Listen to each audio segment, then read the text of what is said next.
आज 10 जनवरी 2026 की सुबह यूक्रेन और रूस के बीच जारी महायुद्ध के इतिहास में एक और काला अध्याय जोड़ रही है। कड़ाके की ठंड और जमा देने वाली बर्फबारी के बीच युद्ध की लपटें शांत होने के बजाय और भी तेज हो गई हैं। आज की सबसे बड़ी और चौंकाने वाली खबर रूस द्वारा अपनी सबसे आधुनिक ओरेशनिक हाइपरसोनिक बैलिस्टिक मिसाइल का दोबारा इस्तेमाल करना है। रूस ने इस घातक हथियार से यूक्रेन के पश्चिमी हिस्से में स्थित लविव शहर के पास एक बड़े सैन्य ठिकाने को निशाना बनाया है। यह हमला इतना शक्तिशाली था कि इसने न केवल यूक्रेन के सैन्य लॉजिस्टिक को चोट पहुंचाई है, बल्कि पूरी दुनिया को अपनी मारक क्षमता का एहसास कराया है। कीव की सड़कों पर आज सुबह से ही सायरन गूंज रहे हैं और आसमान काले धुएं से ढका हुआ है, क्योंकि रूस ने लगभग 120 से अधिक ड्रोन और मिसाइलों से राजधानी के ऊर्जा केंद्रों पर हमला किया है। इस भीषण हमले के कारण कीव और आसपास के इलाकों में जीवन पूरी तरह अस्त-व्यस्त हो गया है। कड़ाके की ठंड में जब तापमान शून्य से काफी नीचे गिर चुका है, लाखों यूक्रेनी नागरिक बिना बिजली और हीटिंग के रहने को मजबूर हैं। अस्पताल और आपातकालीन सेवाएं जनरेटर के भरोसे चल रही हैं। वहीं दूसरी ओर यूक्रेन ने भी चुप बैठने के बजाय रूस के भीतर गहरी चोट की है। यूक्रेन की मिसाइलों ने रूस के सीमावर्ती बेलगोरोड क्षेत्र के मुख्य पावर ग्रिड को निशाना बनाया है,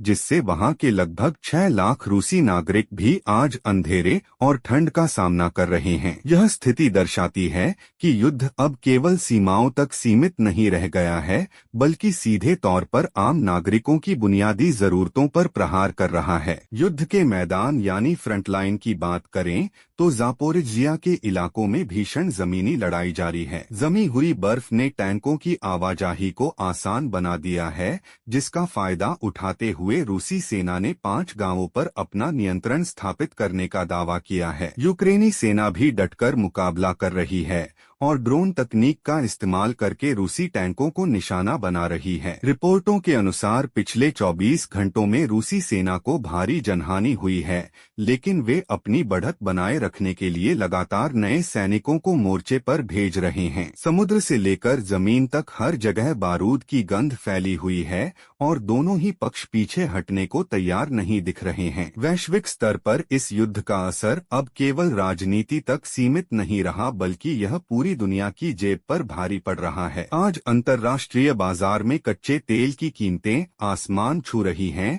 क्योंकि रूस के तेल डिपो पर हमलों से सप्लाई चेन बाधित होने का डर पैदा हो गया है। खाने पीने की चीजों और अनाज के दाम भी बढ़ने लगे हैं, जिससे गरीब देशों में खाद्य संकट गहरा सकता है। वाशिंगटन में नई सरकार के आने के बाद शांति वार्ताओं की सुगबुगाहट तो हुई है, लेकिन आज के हमलों ने उन कोशिशों पर पानी फेर दिया है। यूरोप के कई देश अब अपनी सेना भेजने तक की बात कर रहे हैं, जो इस खतरे को और बढ़ा देता है कि कहीं यह संघर्ष तीसरे विश्व युद्ध में न बदल जाए। आज की इस पूरी स्थिति का निचोड़ यही है कि 2026 की शुरुआत शांति के बजाय और अधिक विनाश के साथ हुई है। कूटनीति की मेज पर बड़े बड़े वादे तो किए जा रहे हैं, लेकिन जमीन पर मिसाइलें और गोलियां ही फैसला कर रही हैं। मानवता एक ऐसे मोड़ पर खड़ी है जहां तकनीक का इस्तेमाल जीवन बचाने के बजाय उसे नष्ट करने के लिए किया जा रहा है। आने वाले कुछ दिन इस युद्ध की दिशा तय करने में